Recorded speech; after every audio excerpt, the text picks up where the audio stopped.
উৎসবের পর উৎসব, উৎসবে মানুষের মন মাতোয়ারা হয়। তাই এবারও আবার চলে এলো KIFF 2025 Kolkata international film festival. এবারে 31তম কলকাতা আন্তর্জাতিক চলচ্চিত্র উৎসব 6 নভেম্বর থেকে 13ই নভেম্বর শুরু হয়ে গেল।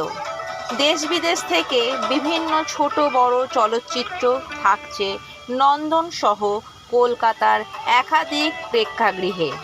যদিও উদ্বোধনী ছবি সপ্তপদী, এছাড়া 39টি দেশ থেকে বাছাই করা 215টি ছবি থাকছে, যার মধ্যে 185টি পূর্ণ দৈর্ঘ্যের ছবি ও 30টি স্বল্প দৈর্ঘ্যের ছবি, আর 18টি ভারতীয় ভাষা এবং 30টি বিদেশি ভাষার ছবি দেখতে পাবো এবছর চলচ্চিত্র উৎসবে।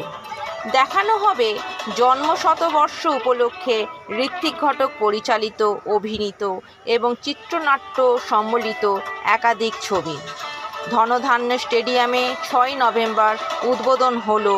তার সঙ্গে 7 নভেম্বর থেকে 13ই November Sisir Mancha, Rabindra Sadan, Nazrul Tirtha, Radha studio, Ajanta cinema, Rabindra Okakura Bhavan, Menaka, Binodini মানে star theatre, Prachi, INOX South City mall, Quest mall, Metro, Mani Square, Globe, New Empire, Nabina এবং আরও কিছুতে দেখানো হচ্ছে। মোট কথা, আগামী কয়েকদিন নন্দন চত্বর গম গম করবে।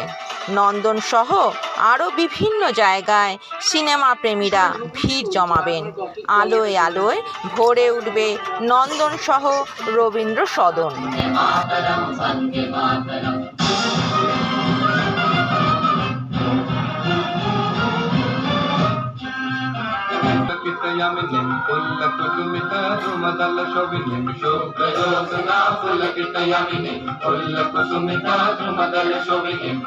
సుహాసినిం సుమధుర భాషినిం సుఖదాం వరదాం మాతరం వందే మాతరం వందే మాతరం వందే మాతరం వందే మాతరం